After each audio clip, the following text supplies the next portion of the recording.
Okay, so you're welcome to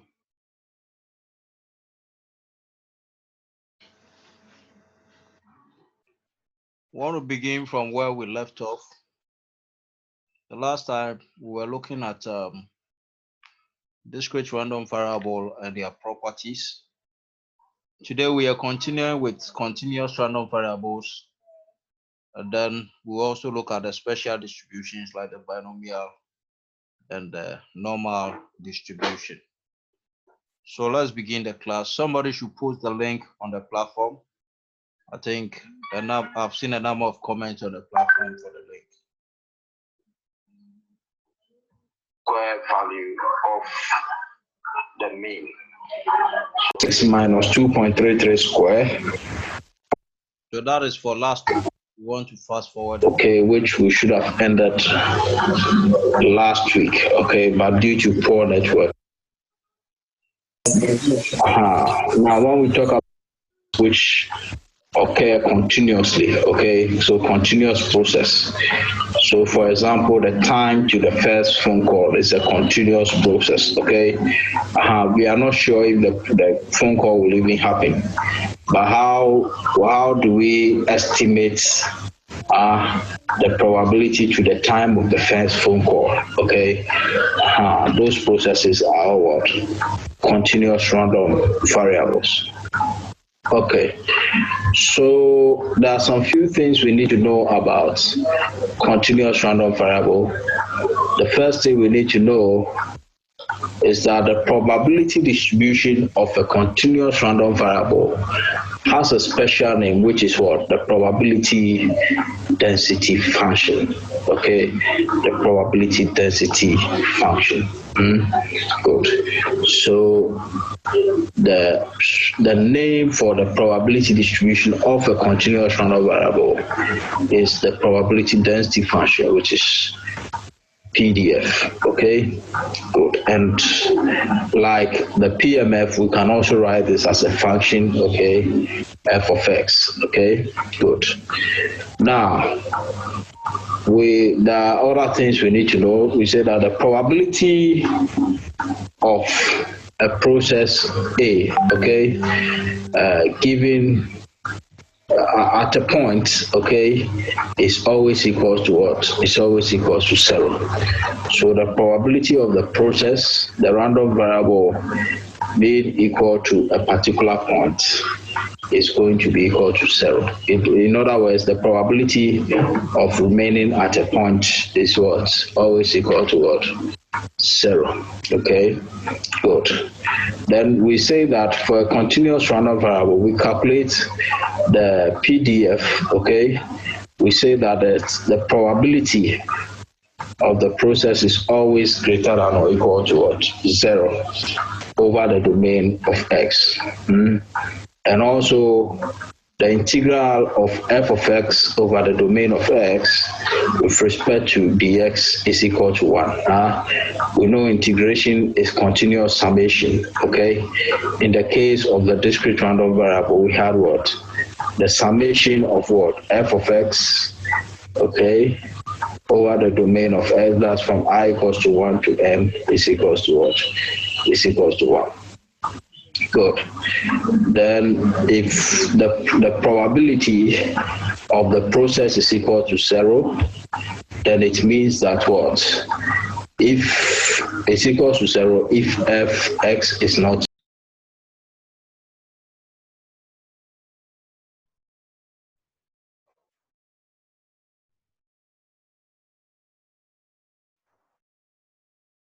what? In the domain of what?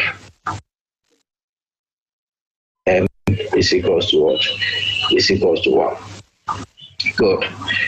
Then if the probability of the process is equal to 0, then it means that what? If it's equal to 0, if fx is not what? In the domain of what? Of x, okay, or in Rx. Very good.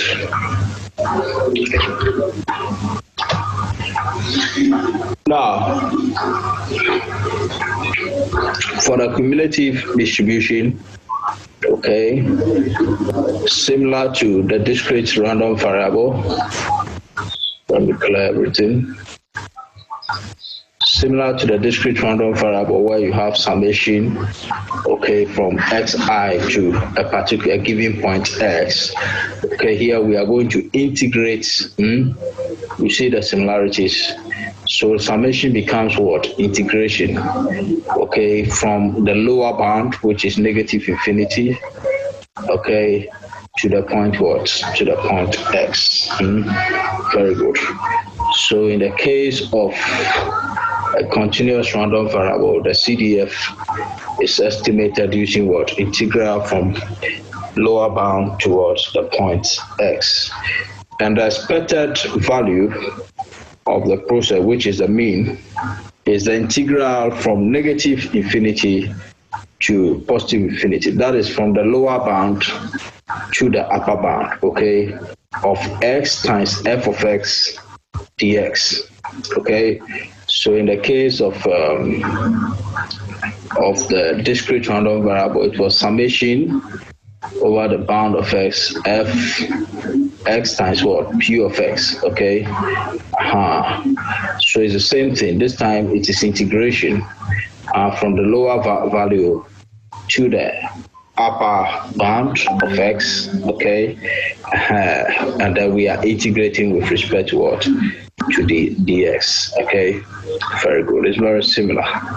Good. And if we need a variance, okay, then similar to that for a discrete random variable, we can also write, okay, that the variance is equal to what? The expectation of what? X square. The expectation of x square, okay, minus the mu of x, okay, mu of x squared. Good. So mu of x, like we said, for the discrete case, would have been calculated using this formula. So you don't need to calculate it again, right? This is a formula, okay?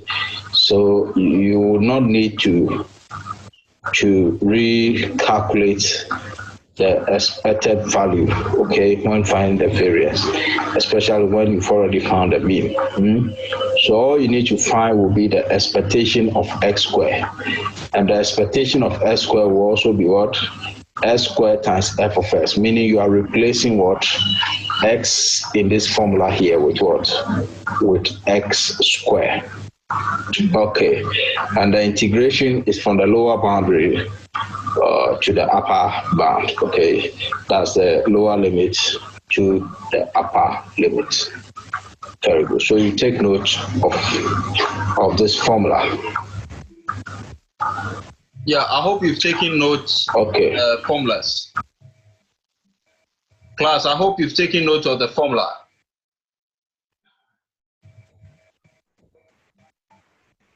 Hello? Yes, sir. Okay. I'm continuing with the video. Now proceeding. Okay, sir. Check a note on which summarizes these equations. Okay, then we come and take some examples on what we've looked at so far.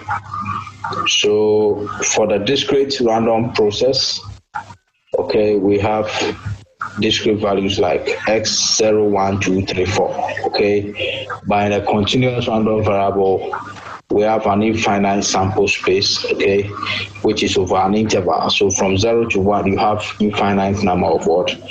Values within the interval, okay? Good. And then when you come here for a discrete mass function, that's PMF, the probability is usually written as P of xi. Okay, whilst when it comes to probability density function, we prefer using f of x, okay? Good.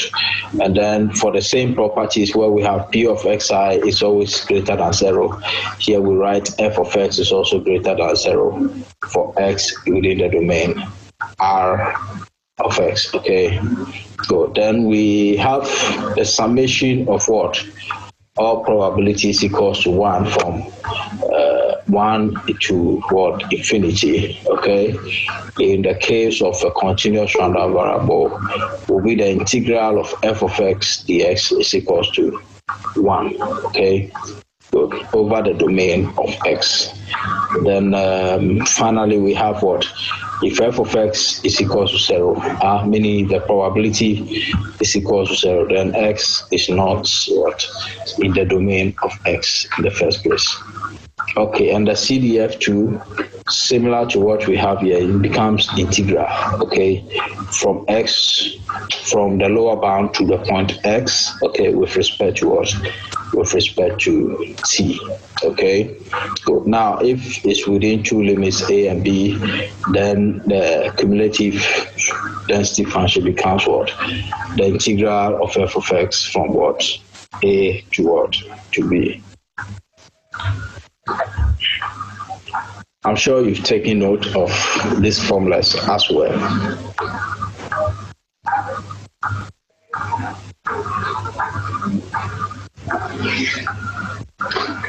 Okay.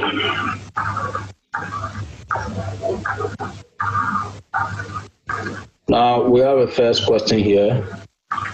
Okay, we are told that a live ball of bearings, okay, has a density f of x is equals to k raised to the power k e raised to the power 0.1x, okay, that's an exponential function. Good. Over the r of x, which is what? 0 to 10, okay? So the domain of x is infinite from 0 to what? To 10, okay, and 0 otherwise. We have to find the value of k, okay? Good, which reminds us of the sample we looked at in the PMF, okay? Anytime we ask to find the value of k, what we do first is to rewrite the table and then sum the values and equate to 1. Then we look for the value of k, right? So which means that the principle here, or the idea here, is then the summation of all what?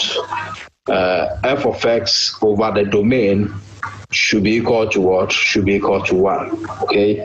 If we integrate the function over the domain of x from the lower limit to the upper limit, it should give us 1, okay? Then based on that, we can find the value of k. Okay, so let's proceed and work that out. Okay, so in calculating this, we are going to get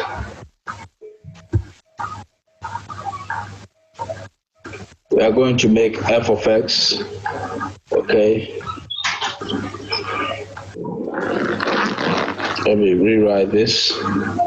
Good. So what we are saying, what we just said, we are saying that, just a minute, let me clear the screen.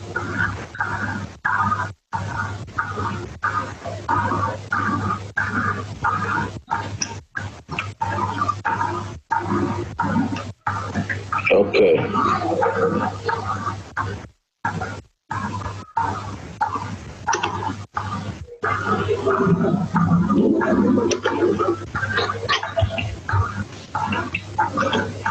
Since we are not in slideshow mode. Okay. So what we are saying is, if we're to integrate, okay, over Rx, the function, okay, with respect to x,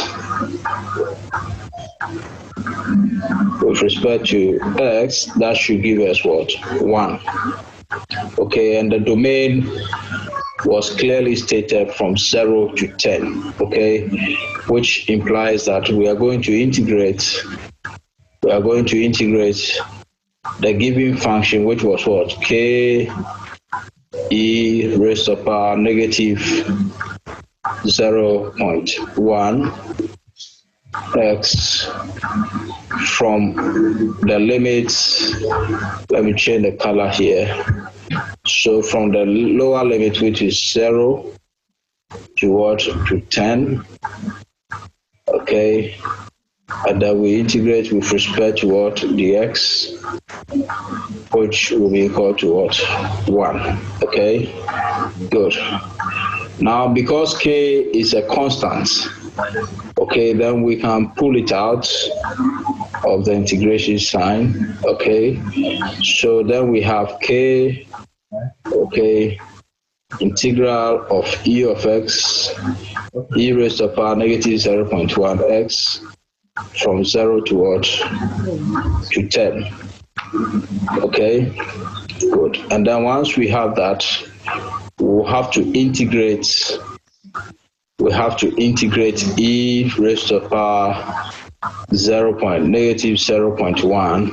Okay, negative 0.1 with respect to x. Okay, and then integrating e raised to the power negative 0.1. Okay.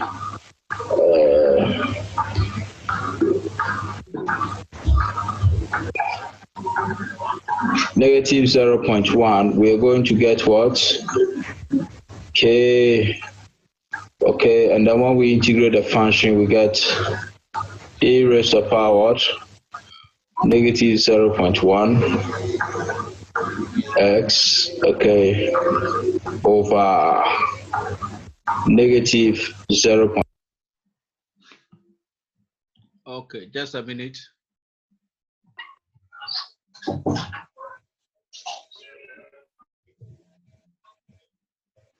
Okay, so whilst we are waiting for your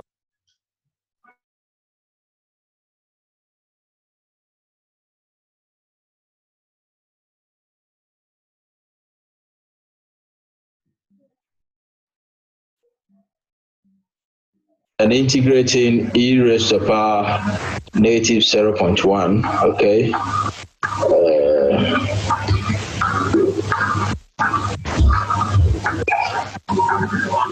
Negative 0.1, we're going to get what?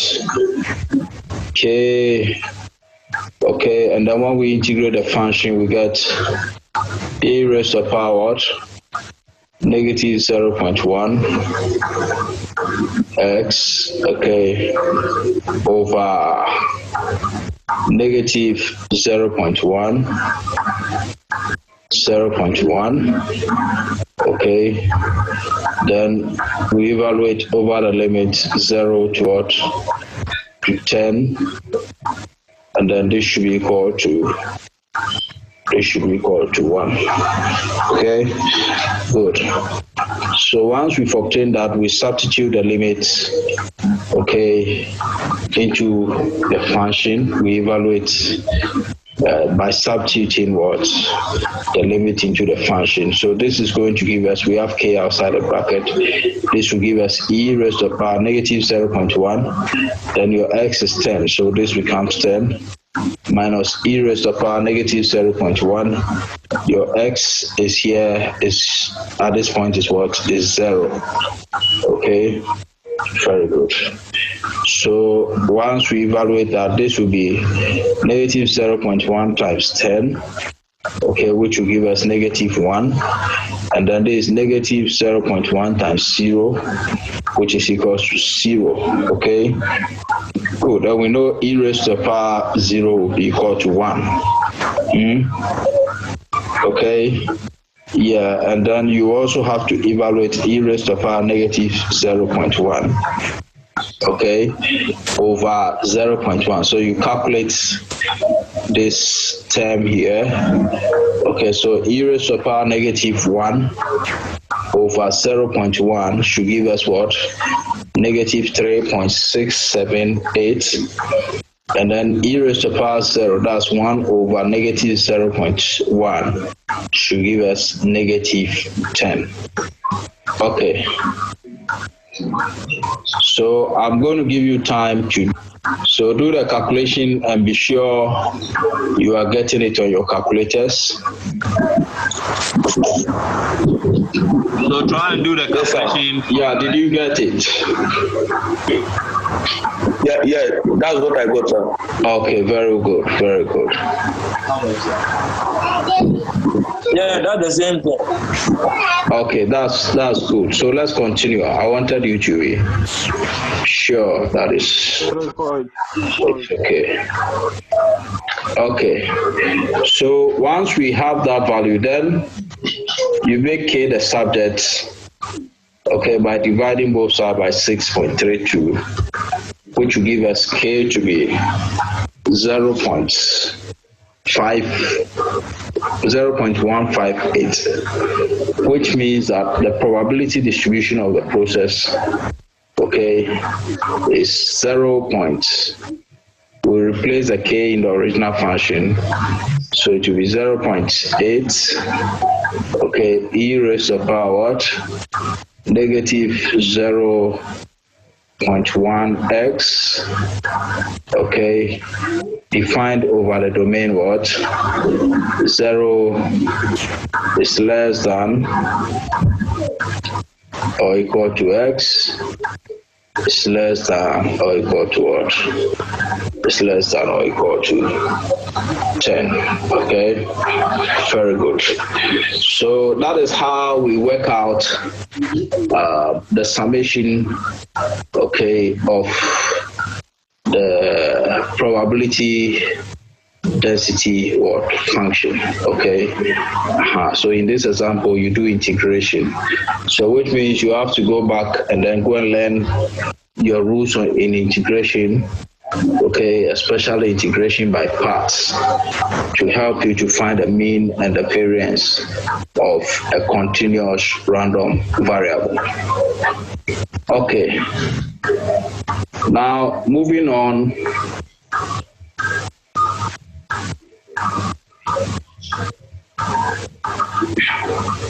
We have a follow-up example, which is to find the expectation of x, okay, and then to also determine what the CDF, that is for x greater than or equals to 4. Okay, now let's see how we're going to attempt this question. So in finding the expectation of x, okay, which I'm going to give to you as an assignment anyway. The expectation of x, we said, is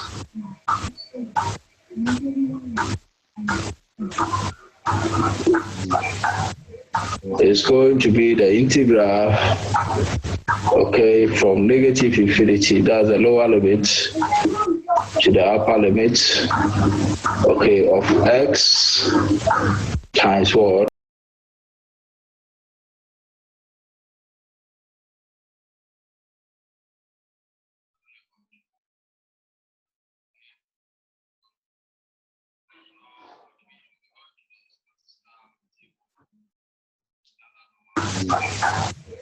Is going to be the integral, okay, from negative infinity, that's the lower limit, to the upper limit, okay, of x times what?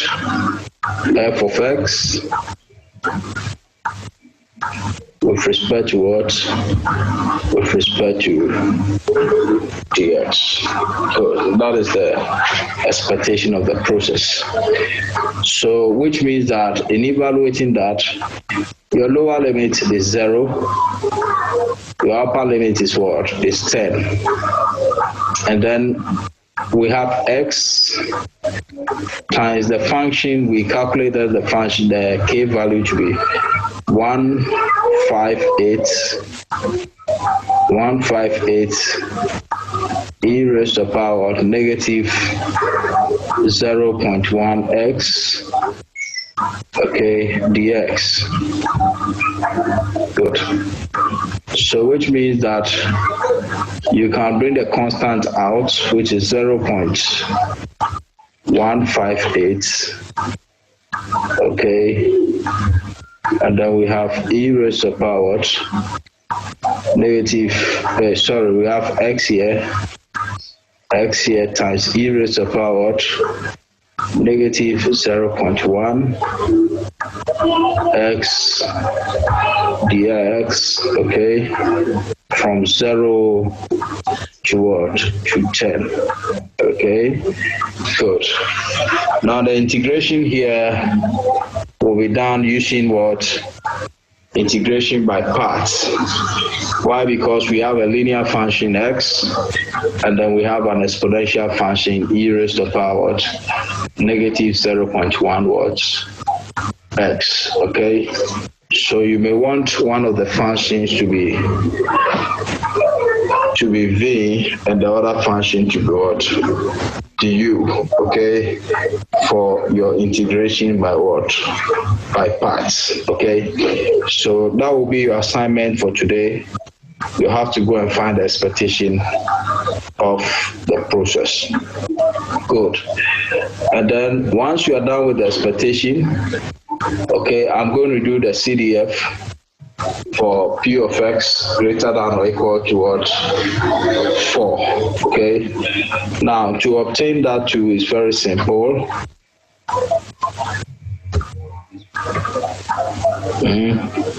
All you need to do here is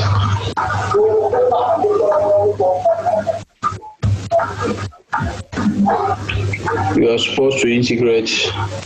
We're told x is greater than or equal to what? Or equal to 4. So it means that 4 will be your lower limit, and the upper limit of x remains what? 10. Okay, and the function is 0.158 e raised to the power what? Negative 0.1. This is 0.1x. Okay. 0.1x. Okay, so if we are integrating,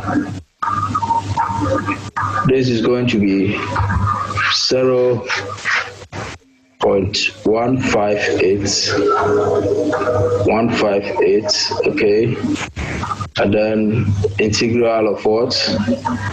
E raised to the power 0.1 x 0.1x with respect to dx, okay, from 4 to what? To 10, which will also give us e raised to the power negative 0.1 0.1x over what?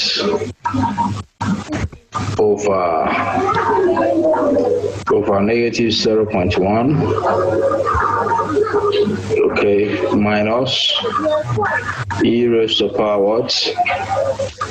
E raised to the power negative 0.1 x, okay. Oh, sorry. Let's, because we've not substituted the limit yet, we were skipping a point, one step. So this will be, first you have to evaluate at the limit 10 and 4, okay. Then we come to the substitution step. So this is 0.158. Good. Next we go to the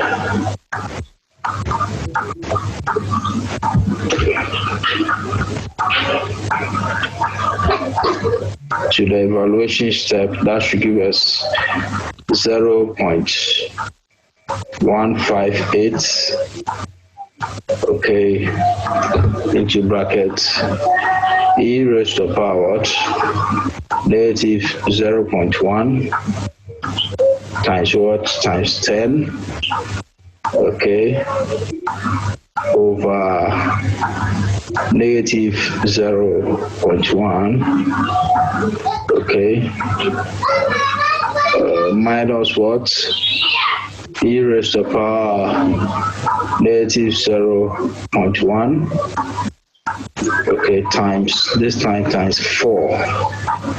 Okay, times 4 over negative 0.1. Good. So once we do the calculation, this is 10 here. Okay. So once you calculate, that should give us 0.158. Okay. And then what do we get in the brackets? Can you do the calculation for me?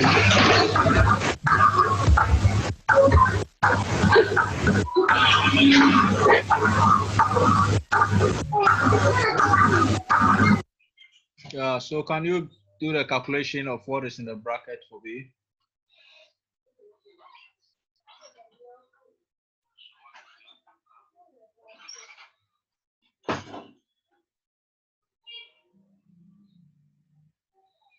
Yeah, so I'm waiting for you.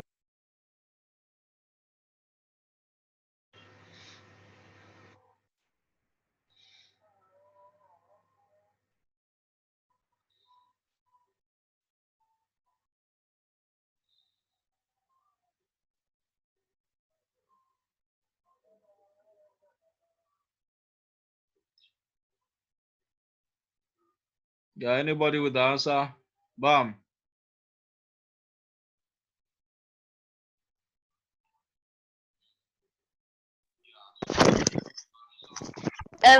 So, the first one. Yeah. Minus 3.679. 3.6. Minus 3.679. 679. And the second one? Okay.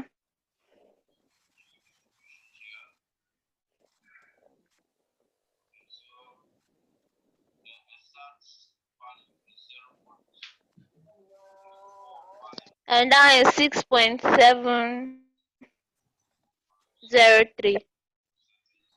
03. Okay, so let's work it out. That should give us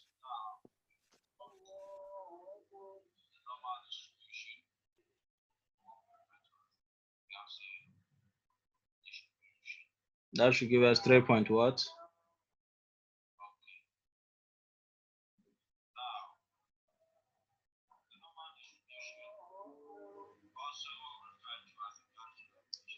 When we work out everything, what are we getting?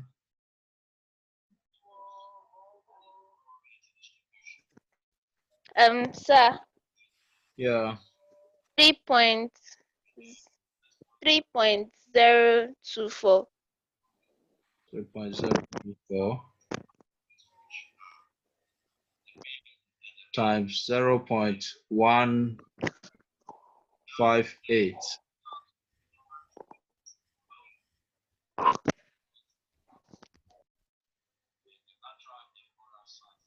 That's 0.4778. 4778. Okay, 0.4. Yes, please. Okay. Okay, so that's what you are getting. I think you need to, yeah. Okay. Yeah, that's what I'm getting. Yeah, very well. So that gives us the CDF. If I ask you to find the probability of X lying between 4 and what? Of X lying between 4 and 10, okay? And that's a cumulative density, okay, for X lying between 4 and what? And 10. And I think like for my previous class, the main issue here, okay, which would, I mean, scare a lot of people is the integration of this function. Okay, the integration of e raised to the power ax. Okay, yeah, when you integrate this function e raised to the power ax, you always get e raised to the power ax